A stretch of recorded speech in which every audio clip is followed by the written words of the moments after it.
Got an 04 Accord here. Complaint is that the cruise control isn't working. So let's check it out, see what we got. Apologies if the AC is loud. It's hot out today. Alright, before we get started, a little bit of information about this cruise control system on this 04 Accord.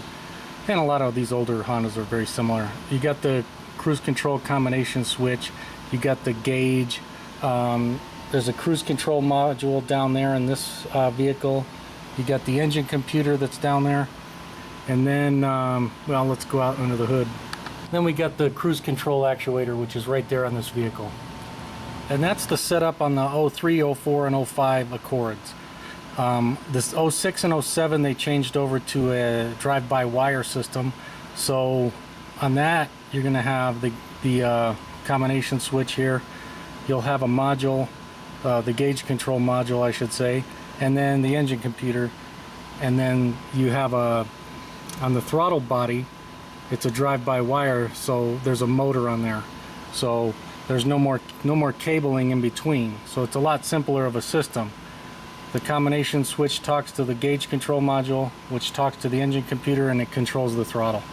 That's how it works on the 06 and 07. On this one, you got inputs from here, go to the gauge and go to the control module, and then they talk to the engine control module, and then that controls the actuator under there, which pulls a cable on the throttle itself. So there are a lot more moving parts on this older system. Now there's a lot of tests we can do, but the simplest one is let's take this thing for a drive and see what it's doing. Okay, I lied. I'll scan the system real quick, see if there's any fault codes. We do have a code, but it's in the ABS. Well, let's check it out, see what it is.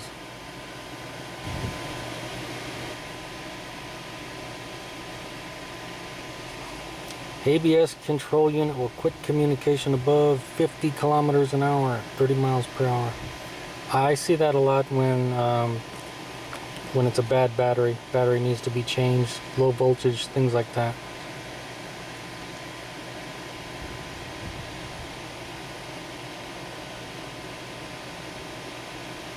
And let's read the codes. And there we go, 61-1, battery voltage failure.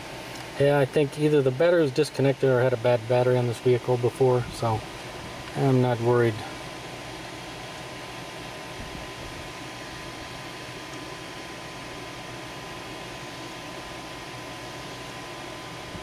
We'll just erase those codes.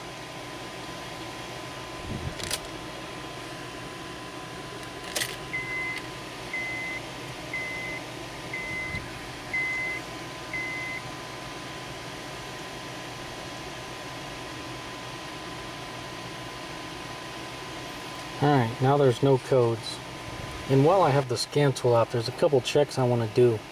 I want to make sure our park neutral switch is working and the brake switch is working, because those can both affect the cruise control. I'm just going to press on the brake. You can see it's on now. Let off, and now it's off. So our brake switch is working. And then we'll put it in gear. And you can see our park neutral switch. Hit turn. So at least those two inputs to the computer are good. And another thing we can do, we can see if our cruise main switch works. So you got to have the cruise main on for the cruise control to work. So we'll just put the, well, I think that's probably our problem right there. You can see the lights coming on, but it's not staying on. I think we got a bad switch here. Well, let's take it out for a test drive and make sure the rest of it works. We should, if the rest of the system works, we should be able to hold it down and make it work. And then when we let it off, it should go away. That way we'll test the whole rest of the circuit. We don't want to fix this switch and have something else wrong with the vehicle. While I'm here, I'll show you if we go in the body electrical, we can see that same input going into the gauge control. So if we just pick gauges and we'll go live data and we'll look for the cruise control main. There it is. Cruise main on indicator right there. See it says off? I'm going to press the button. Now it says on. Now I'll let off. Now it says off, so there. At least we know our inputs are good. At least from here to that control module, or the gauge control right there, we're good. Alright, now in order for the cruise control to activate, you got to be going above 25 miles per hour. So now you can see I'm above 25. I'll just hold the cruise main down and then go ahead and set it. And you can see the cruise control light came on, and it looks like it's working. I have my foot off the gas. So I think everything was working. The only thing that's not working is this button. And if I'm correct, as soon as I let off this button, we'll start slowing down.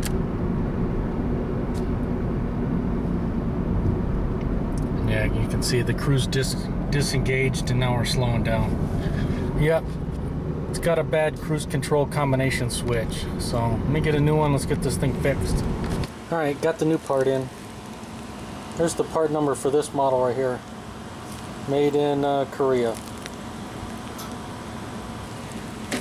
Alright, in order to replace this combination switch, actually either one of them, we got to take this airbag out.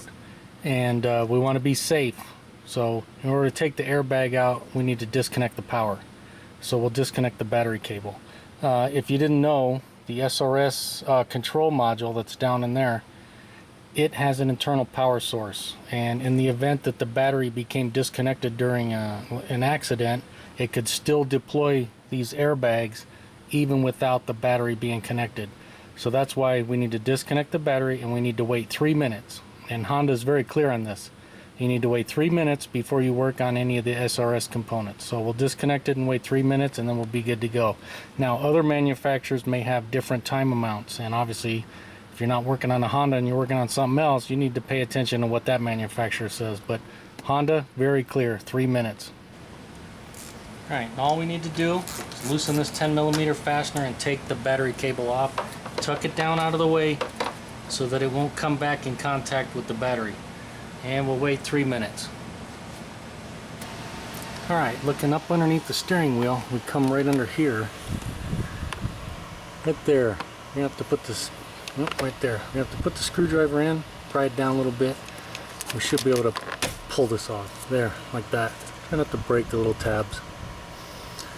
Now we got to disconnect this airbag connector right there in yellow.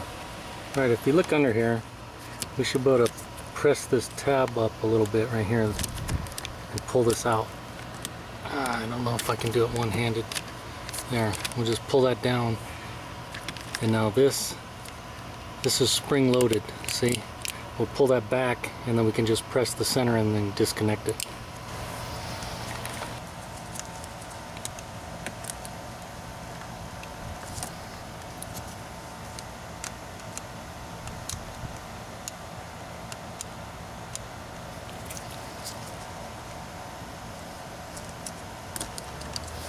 A little easier with the camera not right in front of your face.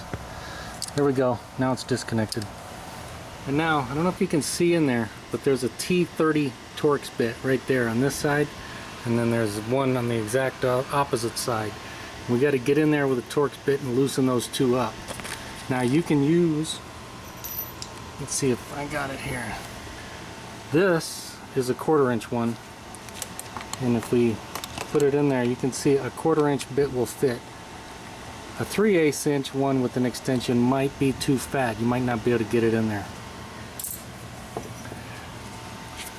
I'm going to use this 3/8 inch one, a long one. This is from Nico. In fact, I did this on one of my tool videos. We're going to put this in there with a 3/8 inch ratchet like that and break it loose, because sometimes these things can be in there tight.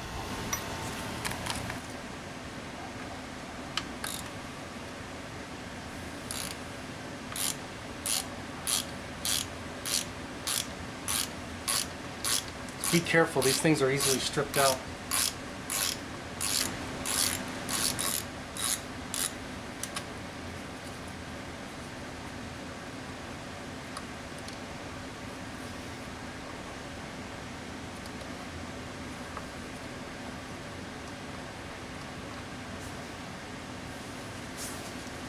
Magnet. There we go.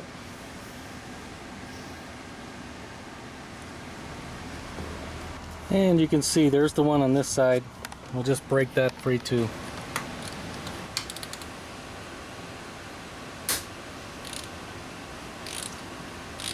Like I said, they're in there tight. Be careful.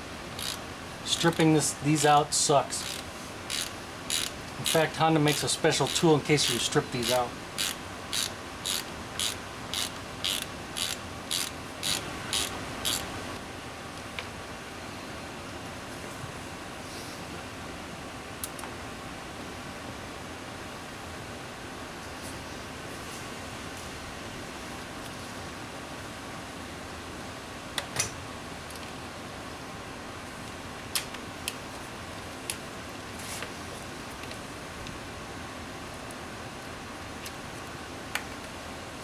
Disconnect your horn too.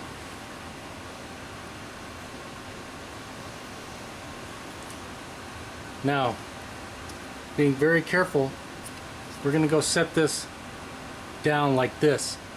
So in case it did accidentally inflate, it's going to go up and not blow across the shop here. Just like that. Alright, now in order to get this out, we got a plug right there we'll have to disconnect, and then there's two screws in the back. If I can show you, one right here where my finger is and the other one right there where my finger is.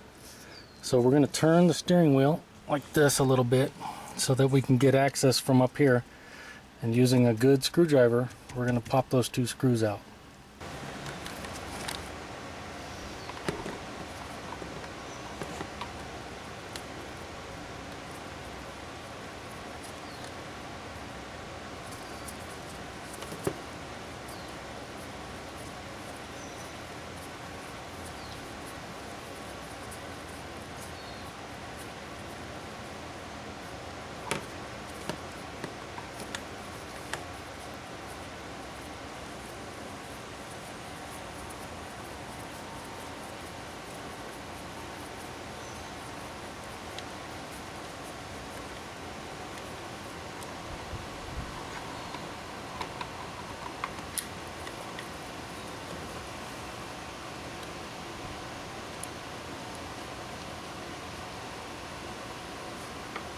Now the screws stayed in there. I'm going to leave them.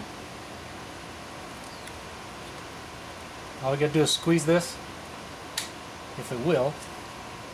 Come on.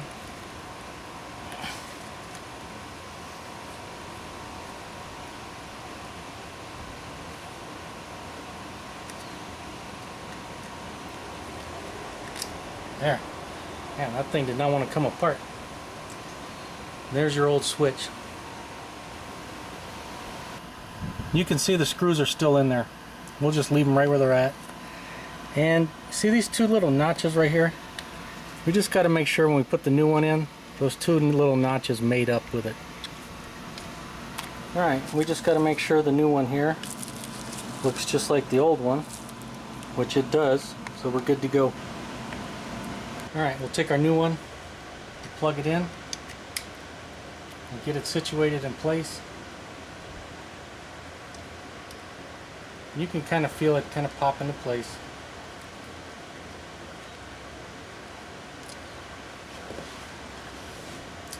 Take our screwdriver and we'll get these screws started.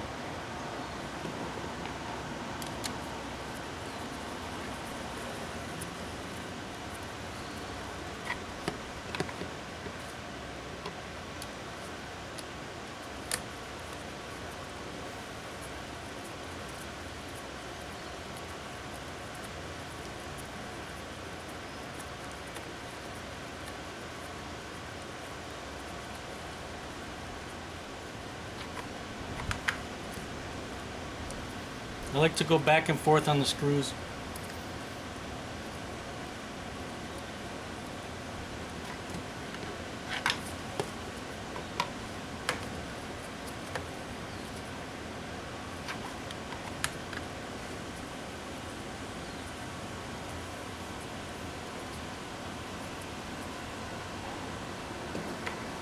And you'll feel when they snug up, and that's it. Stop. You're just going into plastic.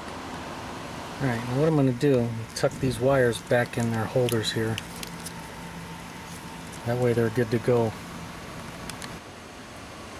Alright, we'll straighten the steering wheel out. We'll get the airbag back in.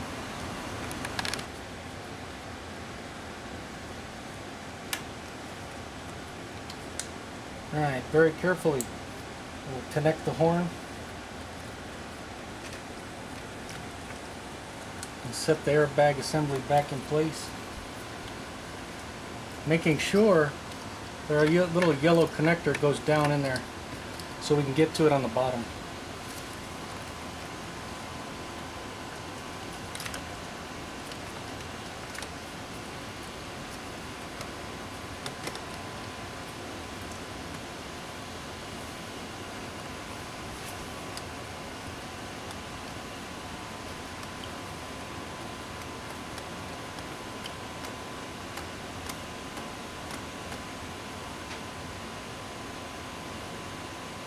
It should set into place like that, and you should be able to feel the horn portion move, just like that.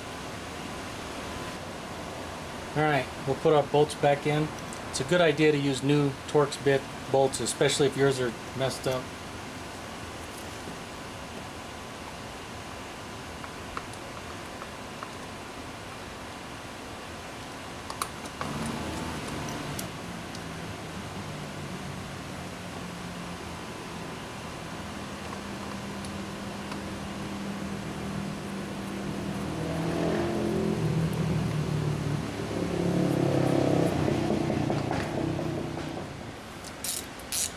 Alright, now that gnarly Harley went by, we'll get these snugged up.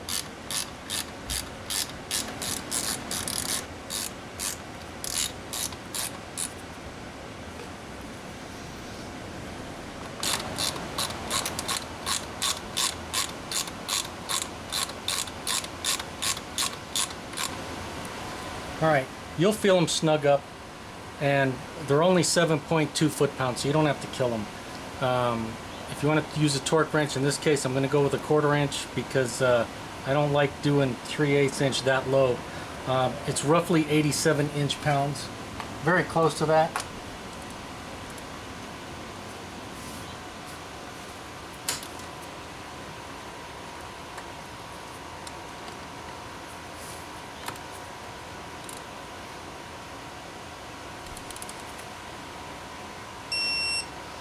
You can see it doesn't take much.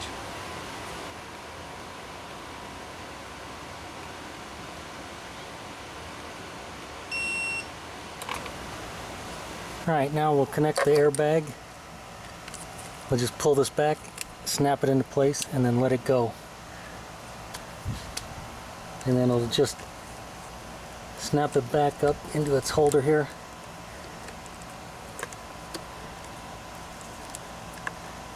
If it'll hold it.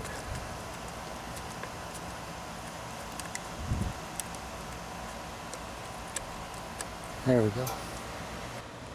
And there you go. That's how it looks when it's all snapped back into place. I made sure the horn connector was tucked up out of the way. Alright, now we just need to get our cover back into place. Should be able to get these two tabs back up in here and then get it to snap into place just like that. Alright, we'll reconnect the battery.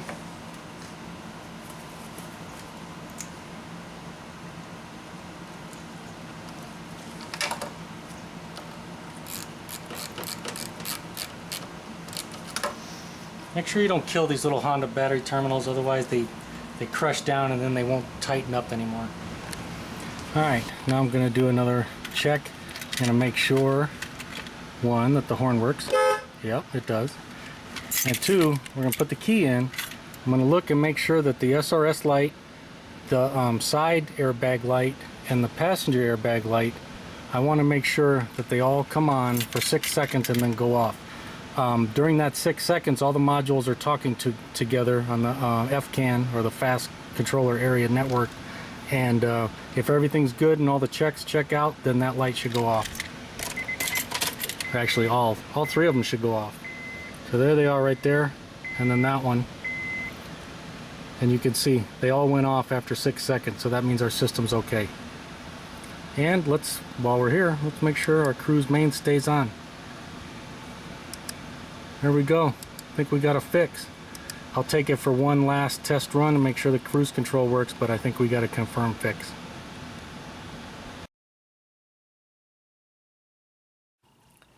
Alright, real quick, let's talk about the cruise control actuator and we'll do some checks real quick. As you can see, here's the unit right here. I already took the cover off. It's just a plastic cover that, like this, snaps over the top. There's two bolts that hold this one in right here, right here. I already took it off so that I could get my leads up to it. It's a 4-pin connector, and you can see I disconnected it right there. And so I have my leads connected, 1, 2, 3, and 4 right here, using my AES Wave test kit. That thing is the best. Makes testing like this really nice. It just has the banana plugs at the end, and I can just hook right up to it. And you can see we got the cable going over to the throttle right there. And basically there's an actuator in there, and it just turns that cable either one way or the other, depending on what speed goes higher or lower, like that. Now, you don't want that thing engaged all the time. So there's a magnetic clutch in there, similar to the clutch on the AC compressor, where once the power gets engaged to it, it'll snap and then it'll lock this in. So that way the cruise control, when it moves it, it'll actually move the cable. And then when the clutch disengages, it doesn't matter if that's moving or not, it's not going to mess with the throttle. And so we can test it real quick. Pin 1, while I'm thinking of it, pin 1 is ground for that clutch. Pin 2, the second one, going towards from front to back. Pin 2 is going to be power for the clutch. And then pins 3 and 4 are the control for the motor here.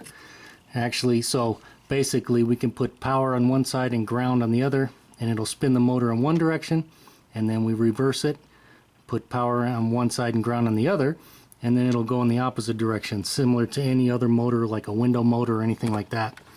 So we'll hook the power probe up and test it real quick. Alright, you can see I got the power probe, and I have this red wire, this red lead, connected to the tip here. And so when I push the rocker forward or up, it's going to apply 12 volts to this. And then what's nice about the power probe is this other lead right here is ground. And so I just have the other test lead hooked up to ground. And so we know that our number 1 right here is ground. So we'll just hook that up to ground, and then we'll hook number 2, second one in line, up to power. And then all we have to do is hit the rocker switch, and we'll kill that sound. You should be able to hear the magnetic clutch click. It's pretty loud. I hope you can hear that. But it's pretty darn loud. This is also clicking too, but that's really clicking. And that's how you can check it. If you hear it clicking, it's more than likely good. I mean, that's not a foolproof way, but that's an easy way to check real quick. And then I'll just put the power and ground on the other two, and then we'll just actuate the motor. Now, because I'm not going to put power to the clutch and power to the actuator, so we won't see it move, we'll just hear it. If you wanted to watch it actually move, which would be the correct way to do it, you would need to hook power and ground up to this clutch like I have and engage it, and then put power and ground to the actuator also. You have to do it at the same time so the clutch engages, and then you can watch it move. But I'll just show you real quick and we can listen for the actual motor spinning inside. Alright, as you can see, I have pin 3 hooked up to ground right there, and then pin 4 is hooked up to power. And as soon as I hit the rocker switch and give power to the tip here, we should hear it spin inside there, the motor, the actuator. So I'm going to hit it right now and we'll listen for it. You hear that? That's all you got to do. That's how you can check it. And then if I wanted to make it go the opposite direction, all I have to do is flip these two wires and put power and ground in the opposite direction. They'll spin the other way. And then if you actually wanted to see this move, like I said, we would have to put power and ground to pins 1 and 2 so that we could engage the clutch. But I'm not going to do all that. I just want to show you real quick. That is how you can test these. And even if you don't have a fancy power probe, you can just hook power wire and ground wire over and do the same thing. If you're going to do that, I would always put a fuse, an inline fuse on that power wire so you don't blow anything. Alright, here's a shot of the AES Wave test kit. Actually, this is the coilover plug test lead kit from AES Wave. It doesn't come with this. I had to buy it separately. And I was using the 3.0 female lead right here. That's what I was using, 4 of those. It's nice because it comes with 4 of each of these leads, so makes testing pretty darn easy. Alright, now that we tested the cruise control actuator on the vehicle, I figured I'd draw up a quick little diagram and we'll go over it real quick. Here I have the cruise control actuator that we just tested on the car, so that's represented by this box, and that would be these 4 wires coming in would be, this is pin 1, pin 2, pin 3, and pin 4. This would be a brake switch, this would be the cruise control module, this would be the combination switch, battery, PCM, ABS, and the multiplex control unit. And so you can see how they all kind of work together. And so, in a nutshell, the cruise control combo switch sends information over to the cruise control module, or the unit, and that takes all the information and decides whether it wants to run the cruise control actuator or not. And it also, one of the inputs on here is from the brake switch. And so this right here is your brake switch, and there's actually 2 switches inside there. So one of them, we got battery power coming in, going to the switch, and then the switch is normally open, represented by that little leg right there. And so when you press the brake pedal, then that closes the switch, and then that sends power out. And so then the engine computer, ABS, the multiplex control unit, and the cruise control all know when that brake pedal's been pressed. And so the cruise control uses one of those, that input, to decide if it's going to actuate the cruise control or not. But as a fail-safe, there's a secondary switch inside this brake switch, and that one, as you can see, has a normally open, or I'm sorry, a normally closed switch right there. So this is normally closed when the brake pedal is not depressed. So the cruise control sends 12 volts along this wire, and it goes all the way to the clutch. This is represented by the clutch in there. It goes through the clutch, it will engage the clutch, and then go to ground. And so that's how the clutch is engaged once this cruise control applies power to that. And then it can apply power and ground in either one direction or the other to run the actuator. But as a fail-safe, when you press that brake switch, that will open this switch right here. So it's the exact opposite of the normal brake switch. And so that will open the signal, and then that will cut the 12 volts immediately going to the clutch, which will disengage the clutch, which will disengage the cruise control. And that's a fail-safe, so that it will immediately disengage the cruise control actuator as soon as you press the switch. It does not have to wait for the signal to travel over, and then the cruise control makes a decision to cut the 12 volts going into the clutch. It does it automatically, boom. So way before that ever has to make a decision to cut it, it's already done. So if you don't know that there's 2 sides to this brake switch, this side you can see on the scan tool, and that's what we were looking at earlier. You can't see this side.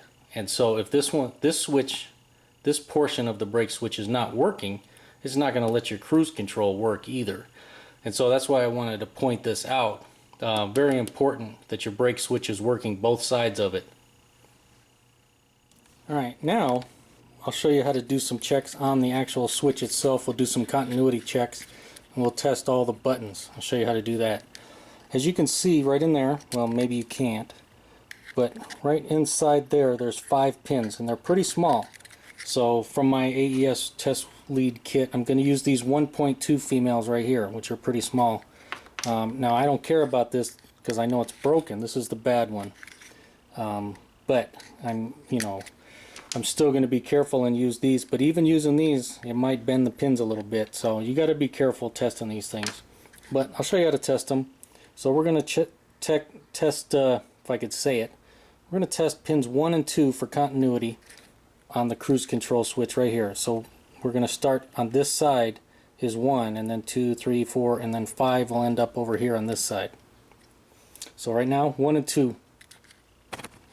Alright, so as you can see, it's a tight squeeze in there, but I got these leads on pins 1 and 2 in there. And it doesn't matter which way we hook these things up, because we're just running a tiny bit of current from the multimeter through, and then it's going to tell us whether the actual electricity stops in there or whether it completes it and there's continuity. And to do that, we've got to put it on this ohm symbol right here, like that. Right there you can see there's no continuity. And then so as soon as we press the cruise control switch, we should see it close the circuit. As you can see, it took a second, but there it went to 0. So there you can see the switch is actually still working, which we proved on the car, but it won't stay down. If it was really working, when we press it, it should stay, and obviously it doesn't. But that's a way to check continuity. Now we'll check the other switches. Alright, now we're going to check the set button, see if we have continuity when we press that. And I have it hooked up to pins 3 and 5. And so we still got it set right there on our ohm symbol thing, and when we press set we should see continuity if it's working. And you can see, there we go. Alright, now all I did is I moved that last pin from 5 to 4. So now we're on 3 and 4, and we're going to test the resume or accelerate button. Same thing, we're going to look for continuity when we press it.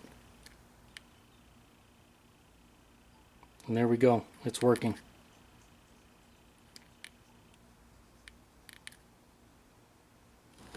Alright, now we want to check the cancel. And the cancel actually has a diode in there, so we need to check that diode. And we still keep it on pins 3 and 4 just like we had it. And we're going to check the cancel on resume. So pins 3 and 4 will check the diode on the resume for the cancel. But in order to do that, we have to set our DVOM, instead of ohms or resistance, we want to set it to diode mode, which is that little triangle looking symbol right there. And you can see I have it on there. So now when we press cancel, we should see some voltage going through there, because with the diode you only want the voltage to go one way. And you can see, there we go, that one's working. And now we'll switch it to pins 3 and 5, and now that's going to check the diode for cancel going to the set. You can see, same thing. So the cancel button is working in both ways. And that's an easy way to check these buttons and make sure they all work, just doing resistance checks and diode checks on this thing. Well, there you go. I hope you enjoyed this video on how I troubleshoot and replace the cruise control combination switches on these Accords. And as always, if you liked the video, make sure to give it a thumbs up. Thanks for watching.